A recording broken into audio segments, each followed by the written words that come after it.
Buenos días a ustedes, los espectadores de esta entrevista, y a usted también, señor Carlos Domensay. Soy su anfitrión, Roberto Noel Verdín Bueno.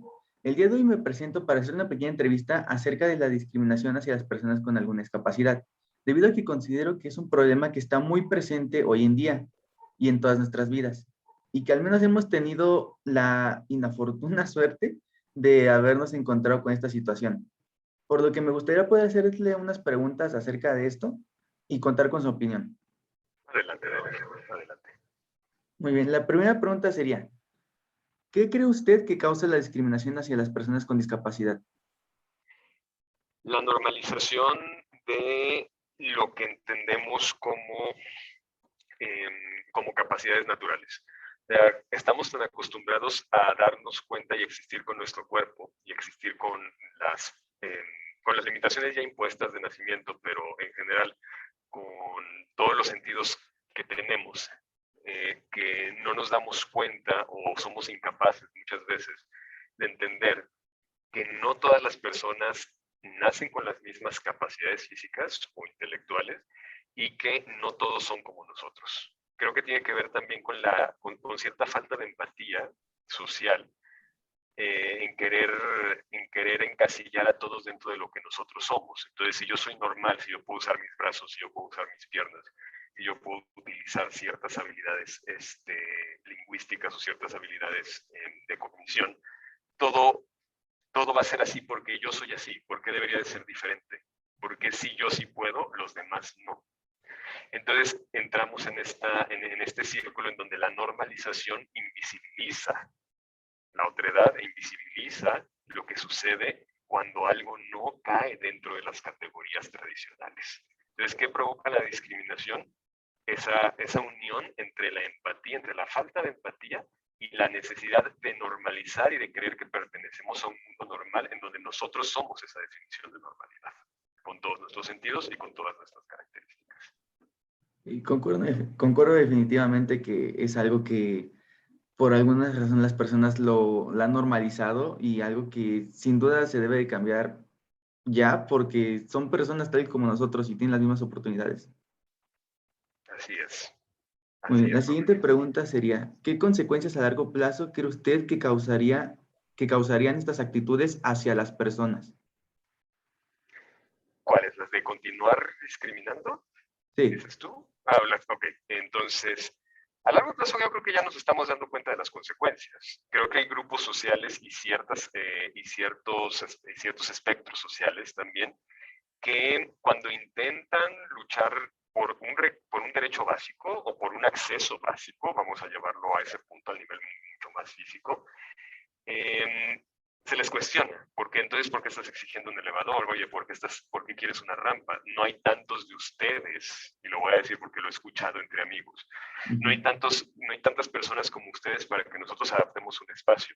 Y no creo que se trate de adaptar un espacio, se trata de crear espacios equitativos, lugares en donde cualquier persona pueda encontrarse, trabajar y disfrutar de manera libre. No todos deberíamos de tener las mismas oportunidades como seres humanos.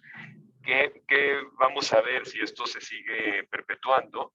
Vamos a ver lo que está sucediendo ahora, tanto enfrentamientos sociales, una incapacidad para comunicarnos con el otro, una imposibilidad de entender a otras personas a través de sus sentimientos y de sus emociones, una negación de realidades sociales diferentes a la nuestra, y al final, pues un tipo de sistema pseudofascista que lo único a lo que contribuye es a que perdure una norma y una estructura de poder tradicional que se sustenta sobre esta incapacidad para entender que existen personas diferentes a nosotros.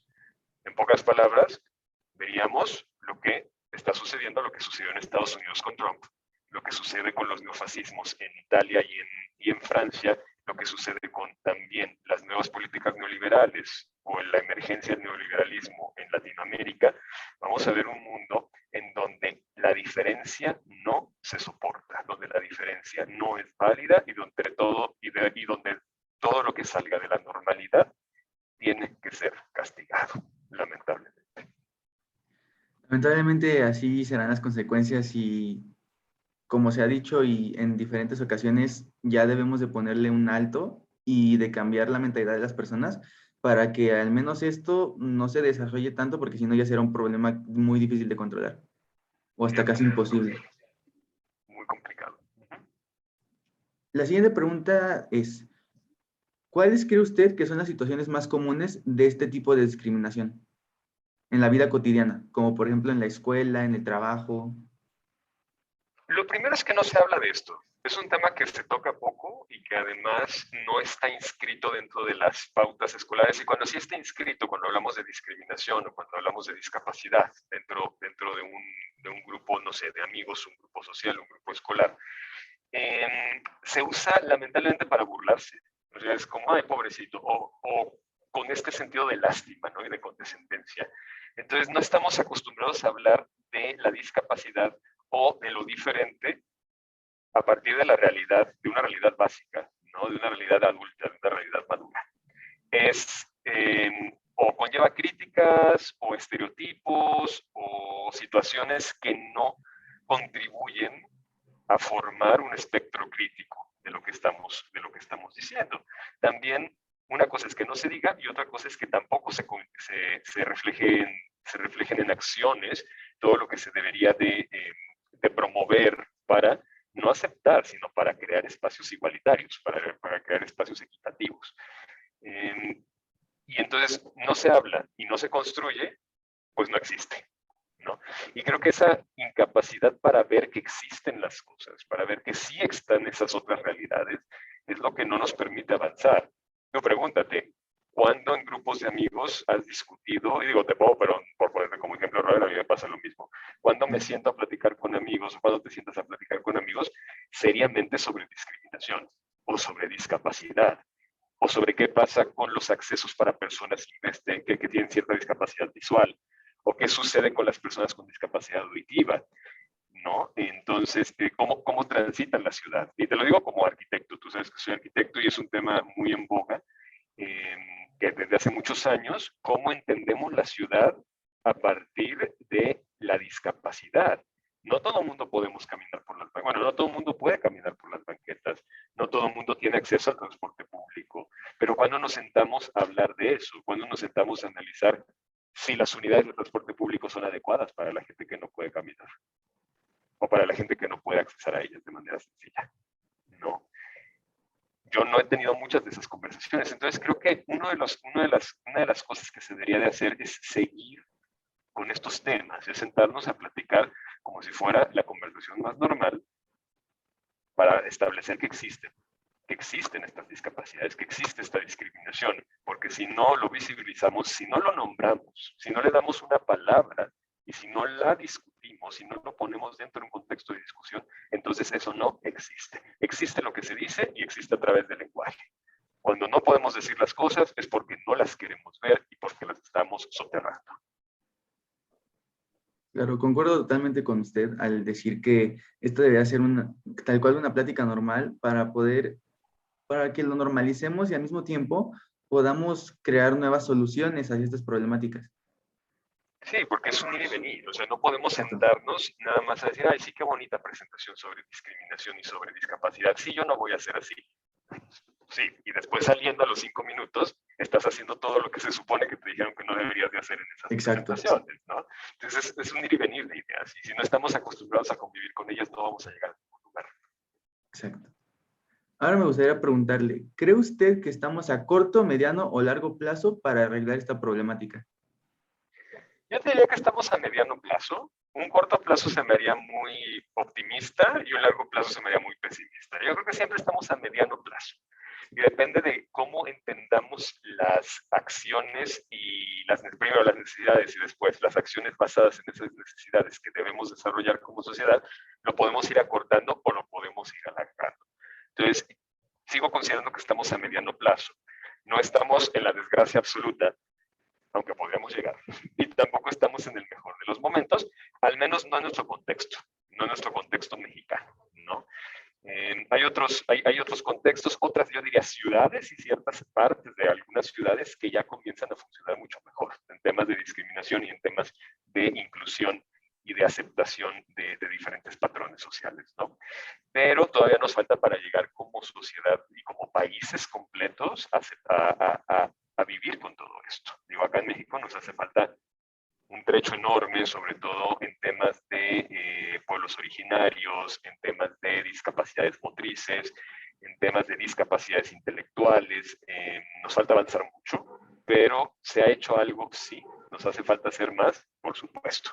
Ahora estamos a mediano plazo, estamos en un buen momento de recapacitar y de volver a reconsiderar lo que se ha hecho hasta hoy y tomar acciones un poco más urgentes, emergentes sobre estas cuestiones, ¿no? Necesitamos actuar.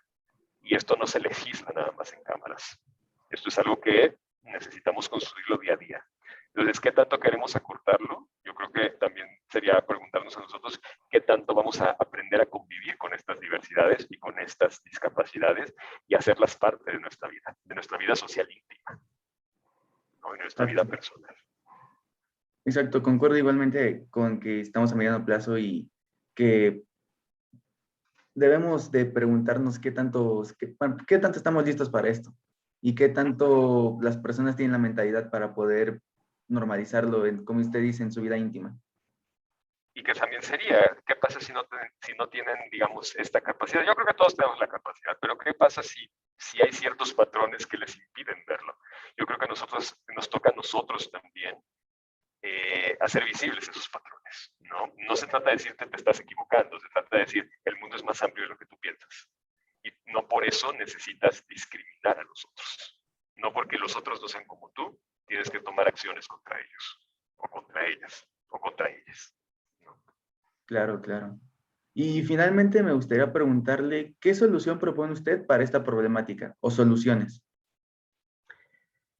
Una tendría que ver con soluciones, digo, siempre está la ley, la cuestión legal, la cuestión legislativa. Creo que si se imponen ciertas normas a partir de las legislaciones existentes y se reconsideran algunos artículos constitucionales y se hace prácticamente legal o ilegal la discriminación, eso va a tener que suceder, ya, porque va a haber un castigo, ¿no? Lo que no me gusta mucho de ese método es que pues, también es una cuestión de si no se cumple la ley, entonces va a haber una repercusión.